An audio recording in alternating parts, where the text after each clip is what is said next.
ভয়ানক শাস্তি হ'ব পাৰে সেইটোৱে শাস্তি দিয়ে। পূৰ্বত হওক এই অপূৰ্বতহে হ'ব লাগিব আৰু তাৰ বাহিৰে গত্যন্তৰ নাই। আচলতে ভগৱানে যদি ন্যায় দিয়ে সেইটোৱে ন্যায় দিয়ে।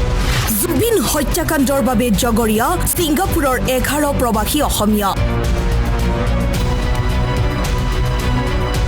ছিংগাপুৰৰ প্ৰৱাসী অসমীয়া কেইজনৰ অৱহেলাৰ বাবে মৃত্যু ঘটিছিল জুবিনৰ।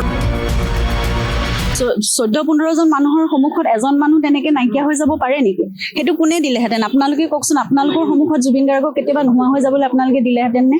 এই ইয়তখনত থকা প্ৰতিজনেই সমানেই দোষী আৰু তেওঁলোকে প্ৰতিটো বস্তু দেখিছে। তেওঁলোকে বহুত অৱহেলা কৰিছে, আওকাণ কৰিছে, জুবিনৰ ট্ৰিটমেণ্টলৈকে আওকাণ কৰিছে। তাত লিখা আছে যে 75 মিনিট অৱহেলিত হৈ জুবিন গাৰ্গ পৰি থাকিলে তেওঁক পানীত বমি কৰা তেওঁলোকে দেখিছে, ফেন ওলোৱা দেখিছে। তাৰপিছতো গেষ্ট্ৰিক, নৰ্মেল গেষ্ট্ৰিক বুলি কৈ সিদ্ধাৰ্থ শৰ্মাই কথা কোৱাৰ পিছত তেওঁলোক সাধাৰণভাৱে তেওঁলোকো কেনেকৈ হৈ থাকিলে? এতিয়াও সাৰি যোৱা নাই ছিংগাপুৰৰ 11 প্ৰৱাসী অসমীয়া। জুবিন হত্যাকাণ্ডৰ গোচৰত নাম সাঙুৰ খাব পাৰে ছিংগাপুৰৰ 11 প্ৰৱাসী অসমীয়াৰ। BNSSৰ 358 ধাৰাৰ অধীনত আহিব পাৰে গোচৰৰ আওতালৈ। প্ৰয়োজনত গ্ৰেপ্তাৰো হ'ব পাৰে 11 প্ৰৱাসী অসমীয়া। যদি মেটেৰিয়েল ছাৰ্ফেচ কৰে তেতিয়াহ'লে তেওঁলোকৰ এগেইনষ্টে আমি ছেকশ্যন 319 CRPC মই আগৰ ছেকশ্যন যদি কৈছোঁ, এতিয়াতো BNSS দিয়ে ৰুল হ'ব।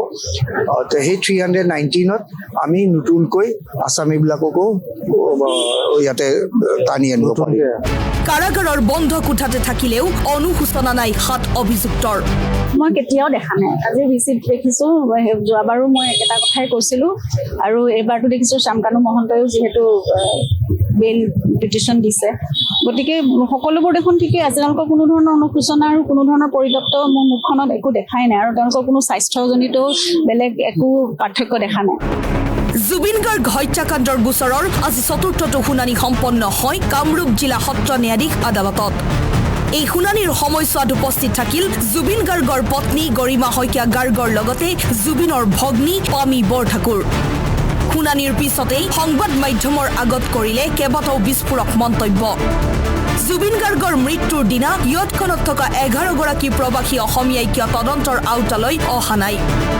ইয়তখনত থকা প্ৰৱাসী অসমীয়া কেইজনক তদন্তৰ আওতালৈ আনিবলৈ পুনৰ অনুৰোধ কৰিলে গৰিমা শইকীয়া গাৰ্গে। ইয়তত থকা ব্যক্তিকেইজনৰ অৱহেলাৰ বাবেই জুবিন গাৰ্গৰ মৃত্যু ঘটিছিল।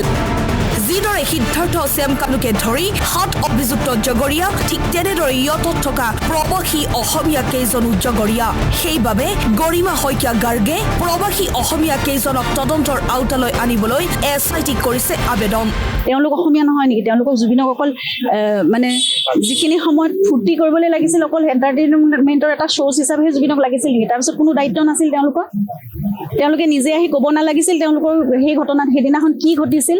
আমি ইতিমধ্যে দিছোঁ সেইখিনি হেৰি দিয়া হৈছে। ট্ৰায়েলৰ প্ৰচেছত সেই বস্তুবিলাক নতুনকৈ ইনভলভ হ'ব। আমি তেতিয়া সময়ে গম পাম আৰু আমাৰতো স্থিতি একেটাই আছে, তেওঁলোক আহিবই লাগিব আওতালৈ, সিমানে। ছিংগাপুৰ কৰোনাৰ্ছ আদালতৰ বিচাৰ আৰু ভাৰতৰ বিচাৰ প্ৰক্ৰিয়া সম্পূৰ্ণ পৃথক। ছিংগাপুৰৰ বিচাৰ প্ৰক্ৰিয়াৰ প্ৰাথমিক অৱস্থাৰ কথা জনালে গৰিমা শইকীয়া গাৰ্গে। ইয়াতো হৈছে, ইয়াৰ প্ৰচিডিংছৰ কথাও মই উল্লেখ কৰিছিলোঁ, কিন্তু তেওঁলোকে বাৰে বাৰে একেটাই কথা কৈছে, ours is an individual process ma'am, so' this doesn't have any connection with your Indian investigation. তো সেই কথাটোৱে এতিয়া হয়তো তেওঁলোকৰ মানে যিটো ওলাইছে, যিটো তেওঁলোকে কি বুলি ক'ম শুনানি দিছে সেইদিনাখন, সেইটো অসমৰ আদালতত সেইটো বস্তু তেনেদৰে কোনো গ্ৰাহ্য চাগে কৰা নহ'ব। কাৰণ তাত অকল কি হৈছিলে সেই দিনটোত সেইখিনিহে অকল তেওঁলোকে চায়। আমি সত্যত আছো, সঁচা যুক্তিত আছো, জয় আমাৰেই হ'ব। জুবিন গাৰ্গ হত্যাৰ গোচৰৰ 4টো শুনানি সম্পন্ন হোৱাৰ পাছত জুবিন গাৰ্গৰ ভগ্নী পামী বৰঠাকুৰে এইদৰে কৰিলে মন্তব্য। দুখী আমি যিহেতু সত্যত আছো, সঁচা যুক্তিত আছো, গতিকে জয় আমাৰ হ'ব, জাষ্টিচ আমি পাম। ভিডিঅ' জাৰ্নেলিষ্ট শ্যামলৰ সহযোগত সমীৰণ শইকীয়াৰ ৰিপৰ্ট, আছাম টক্স।